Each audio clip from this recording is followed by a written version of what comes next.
Hey guys, welcome back again from Tampa Bay. I am out today scouting for a new shooting location. It's kind of a little tradition. When I get a new bike, I do some cool photo shoots. For those of you that don't know, I'm a photographer here in the Tampa Bay area. And I do a lot of shoots for clients, but I do a lot just for myself as well. So I've got this kind of signature shot that I've been doing down in Clearwater. I'll do one of those for sure, but I'm looking for something specifically different today. Yes, Florida bike life. See, the problem around here is there are a lot of cool locations that are only accessible during the day. Pretty much anything on the water, well, the land's built, it's private, or it's a park. And the parks all close at dusk. The really cool shots I like to do are at night using flash. So I'm looking for cool locations. The bridge shot is kind of unique around here because it's one of the only locations where you can get up to a structure like that, especially with any kind of light or colored light on it. If you go down to Miami, there's all kinds of stuff like that. And we've got some really cool colored bridges in downtown Tampa, but I have yet to find a spot where I wouldn't be hassled or ticketed by the police for bringing a motorcycle to get the shot. Because again, it's all private or parkway and that kind of thing. But lots of cool lights and stuff in downtown Tampa, just only for pedestrians. But my thought is I can kind of combine a technique I used for doing a shot of the space shuttle. I caught the last launch of the Discovery years ago, and it was a day launch, and I wanted to do something really cool. So what I did was a one-shot long exposure of the entire launch. And what I did is I made a homemade variable neutral density filter, and if any of you are photographers, you know those are typically very expensive. Well, this was a one-shot kind of deal, one-time thing.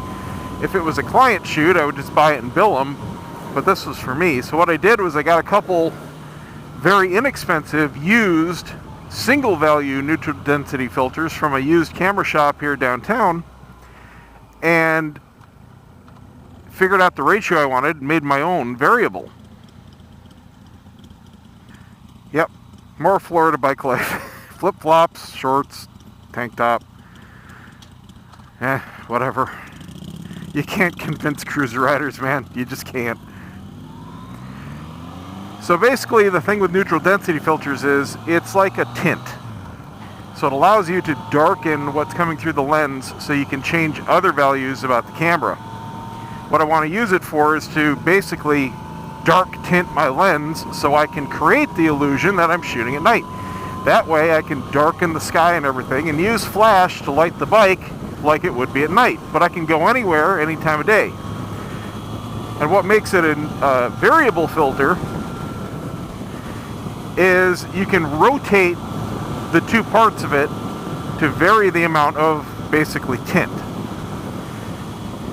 Think of it as two polarized lenses. If you hold them 90 degrees apart from one another, you get interference patterns. Well, if you put two and you just kind of rotate them both around as a barrel, it's variable, anywhere in between.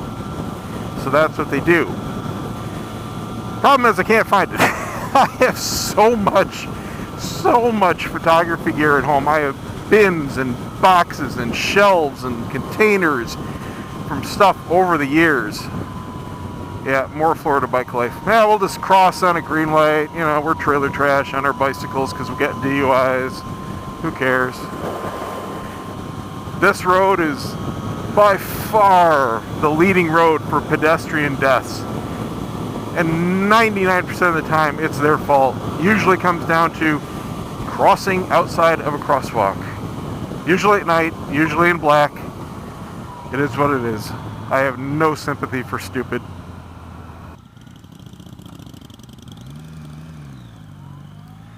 So I'm on the hunt for this tool I made. I really don't want to have to buy another one or even make another one. It's kind of a pain in the butt. I'll find it eventually. I just haven't used it in years. so I'm not exactly sure where I stored it. I think I have a clue, but I'll have to move a lot of stuff out of the way to find it. My first place to check out is up here along the water, and it's a spot where I've done some storm photography, big lightning storms right off the coast, and I got some really cool long exposure night shots of the foreground right along the water, and then the lightning as it struck lighting up the sky. But I'm not exactly sure if there's going to be a spot for the bike. I think it's going to depend on high or low tide, and it's just been a while since I've been to the spot, and I can't remember exactly what the terrain is like.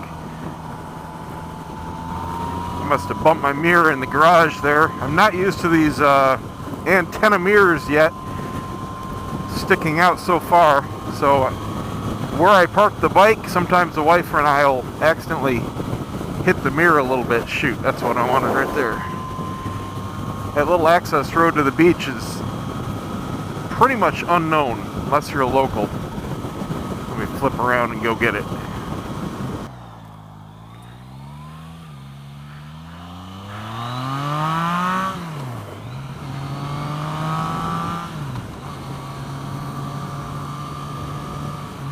The other issue is carrying the gear itself. I said I'd never do it again after the last shoot on the bobber, because basically I have to strap everything to my back if it's not on the FJR or another bike where I can actually strap the stuff down. But it's worth it. In the end, the shots are cool and I love them. So the spot's right up here. This is kind of like a little access way. Gets out of some homes and condos and then just goes out into the marshland for a little stretch. And it ends at a really nice park. We got some beaches, couple pavilions, a little playscape, and some cool boardwalks. Are you fucking kidding me? Fucking dick.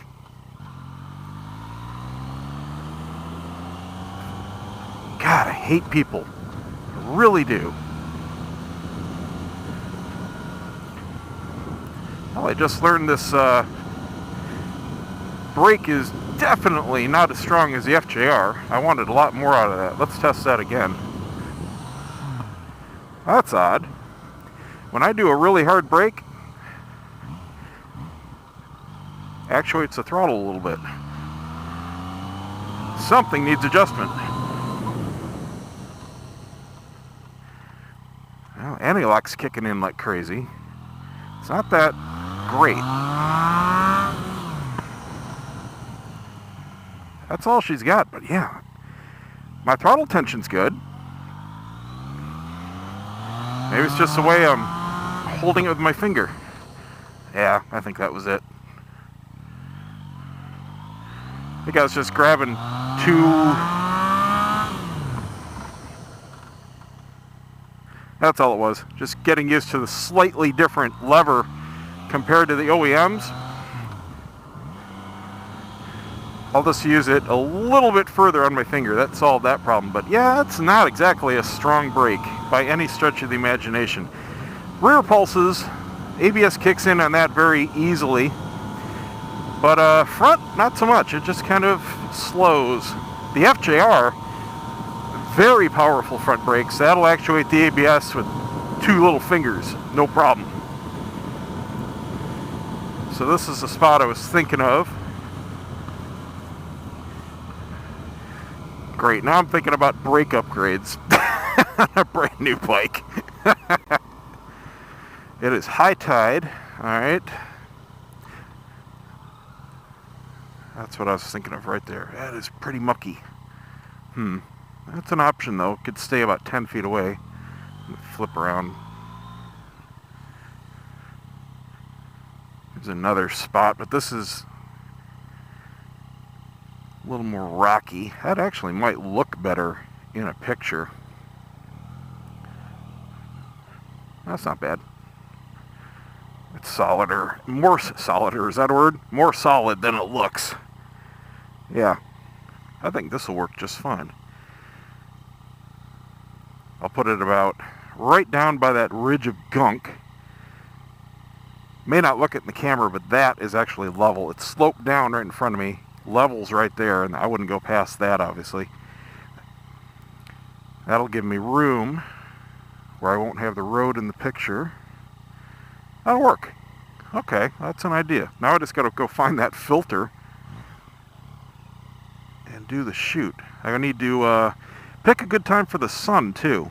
Definitely not noon, because then you get this white, boring sky. It'd be nice to have some weather, some clouds.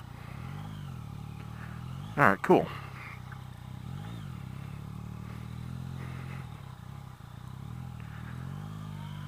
Plan A is in motion.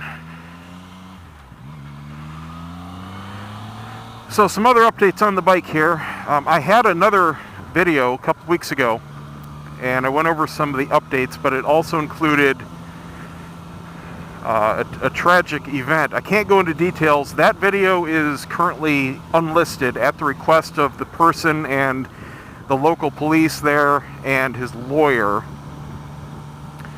But he was very grateful with it. There wasn't any problem with what was in it. It was just for their particular investigation. And I can't go into any more details because of events unfolding there. But there will be updates on all of that for anyone that caught it as soon as I have any information. Please don't ask about it in the comments. I just don't want to have to delete anything. Again, that's just because of the request of the police. And it's only temporary. It'll go back public as soon as it's clear. So updates on the bike. Waiting on a couple different things to come in. 3 different things right now. First is a quick shifter. It got delayed again by Yamaha. A lot of people are watching this from overseas. You've got the MT09. You guys have the quick shifter stock. Well, here in the US with the FZ09, the quick shifter is not stock equipment. It is optional. It's only $100, but they're not currently available from stores or for purchase. So I ordered it with the bike along with all the other parts. Those only took, 3-4 days to come in. But the quick shifter has been delayed. I don't know why. And current date is the end of July. So I will, of course, throw that on as soon as it is in. And it should be a very simple install, just a couple bolts and an electrical connector. The ECU is already pre-programmed for its stock. There's nothing you have to do. And basically when it's connected, you'll see a little green light on the dash that says QS, and that means it's turned on. And that's it. It works. Use it if you want to. Don't if you don't. But I'm excited to try that.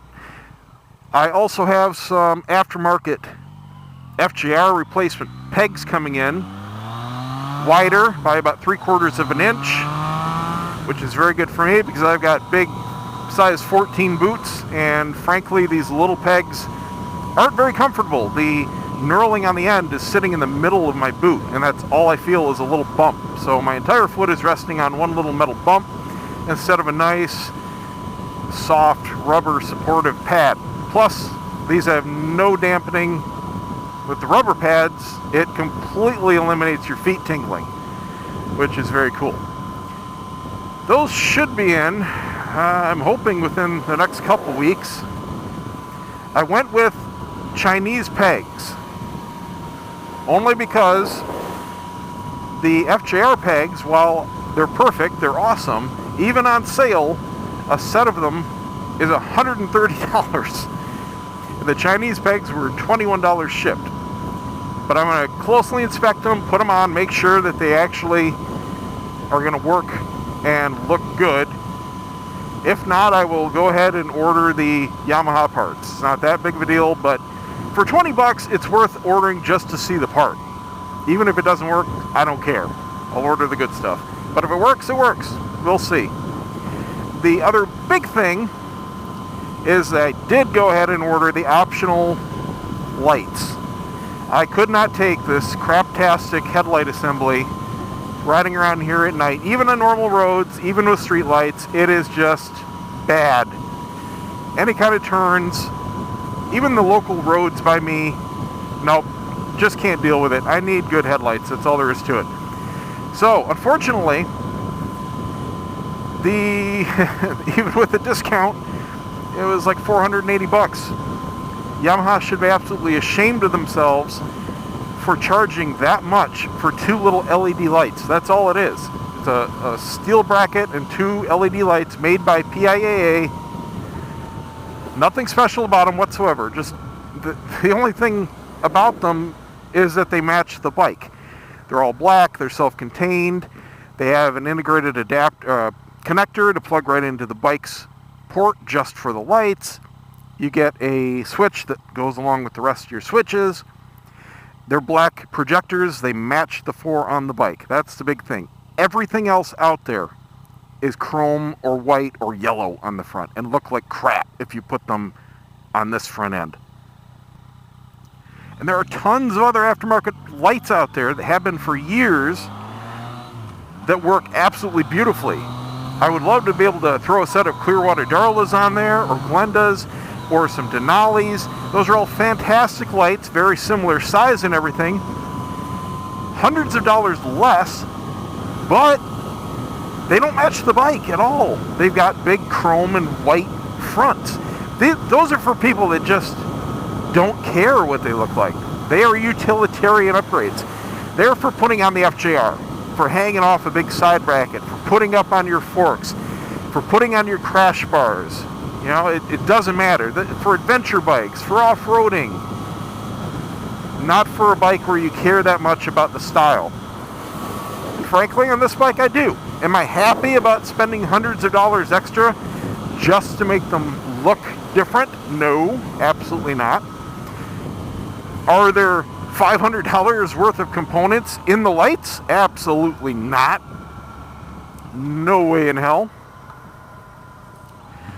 But if you care about your looks, you don't have a choice. And I don't know if the aftermarket will ever have options for it, because frankly, like I said, the people installing them don't care. And this is one of the only bikes out there with this type of lighting. Come on, dude. And that just reminded me of something else I need to do. And that's the same horn mod that I did to the FJR. Right now, you got the typical squeaker on this guy here. That's it. I mean, it's loud because it's right up front. It's not underneath anything, and it's facing directly in front of the bike. So it's got good volume, but it's just a little meep meep. That sucks. The 2 air horns I put on the FJR sound like an old school Cadillac, and they make people jump. They have command of tone. There's just no doubt about how better they are as a horn, period. The only problem is there is no place to install them on this bike. There are no fairings to hide them under. There's nothing to tuck them under. You can barely relocate this horn. Some people have put them inside the little side fairing. But frankly, that's a downgrade in my opinion. Sure, you don't see them, or it, but it's also going to make it quieter. So I got to figure something out. This horn is just, it's not going to make anybody jump in their car. That's all there is to it. But that is a project for last. Just because I know that's not going to be an easy swap. The FJR was easy because it had room. And it's basically just create the wire and bolt them in place. Simple as that. But I'll figure something out. There's got to be something I can do. Other than that, just loving it. It is the perfect for me around town bike. And now I'm going to be Googling brake upgrades tonight. I guess that's what you get when you have half as much brake piston area going from one bike to the other. It's probably, honestly, not out of the ordinary. I'm just used to so much better. And I know darn well that if I look something up like sport bike brakes, even a direct swap, I'm looking at just hundreds and hundreds of dollars. So we'll see. Anyway, that's it. Thanks for watching, guys. Stay tuned for more vids, and we'll see you next time. open sesame. As soon as I find my opener. Oh, there we go. Rise, elevator.